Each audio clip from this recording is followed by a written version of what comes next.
See that it is very, very windy currently. However, as Pankaj pointed out, Mumbai isn't in fact, the eye of the storm isn't going to pass through Mumbai, and yet you're seeing that the winds are picking up, there is rain. I just want to tell you exactly what the movement of the system looks like. And let's break down the forecast for you from the Met Department on the movement of the cyclone currently. Which way is it going to go? Which are the states that are going to be worst affected? This is the forecast as of 8 a.m. As of now, the movement of the system, you can see, is heading north. So let me just zoom in for you further and show you why cities like Mumbai are currently seeing a lot of rain. You can see that this is the cyclonic movement. As the color darkens, it means that there is more impact of the cyclone that's going to be felt.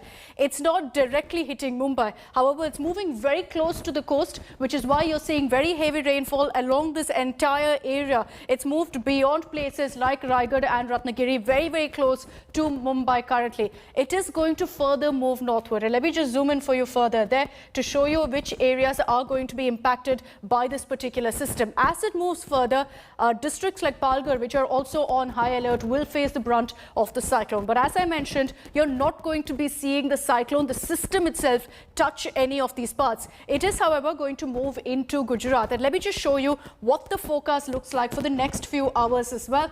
If I take this further, it's expected that about in the evening is when this will move towards Gujarat. So let me take this to about 4 p.m. and you can see that the eye of the cyclone then is moving in. It's making landfall. This evening is when it's expected to start making landfall, and then you see that it's hitting the southern part of Gujarat. It's these areas, districts like Bhavnagar, Junagadh, which are on high alert currently.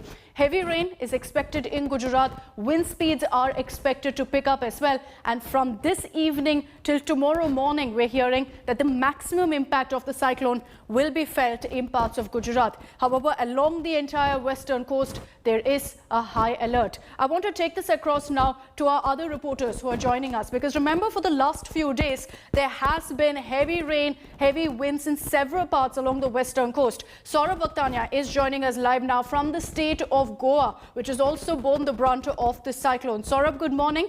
Hopefully the worst is over for Goa. What's the situation currently on the ground?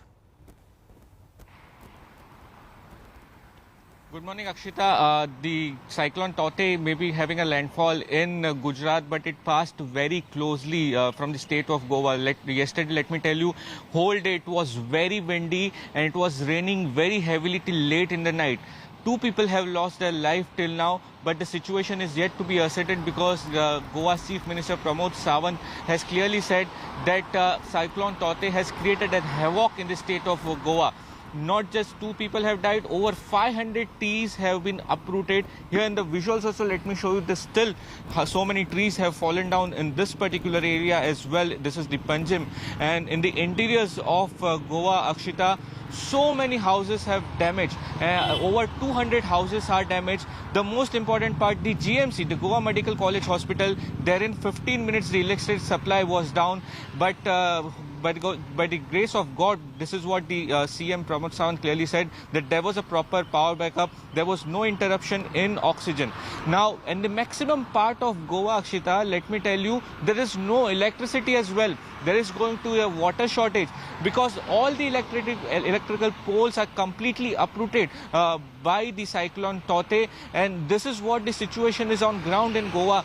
Most of the interior roads are completely blocked.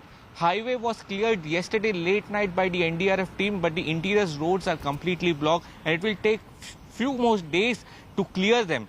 The Goa Chief Minister has also said that people should avoid leaving their homes for another 2 days because restoration work is going to take some time. They will also be compensated. But yes, after coronavirus, cyclone Taukte hit very hard in the state of Goa. All right, Saurabh, thank you for getting us that ground report. In states like Goa, which is already struggling with a crippling oxygen shortage, struggling with the coronavirus cases, this cyclone has caused quite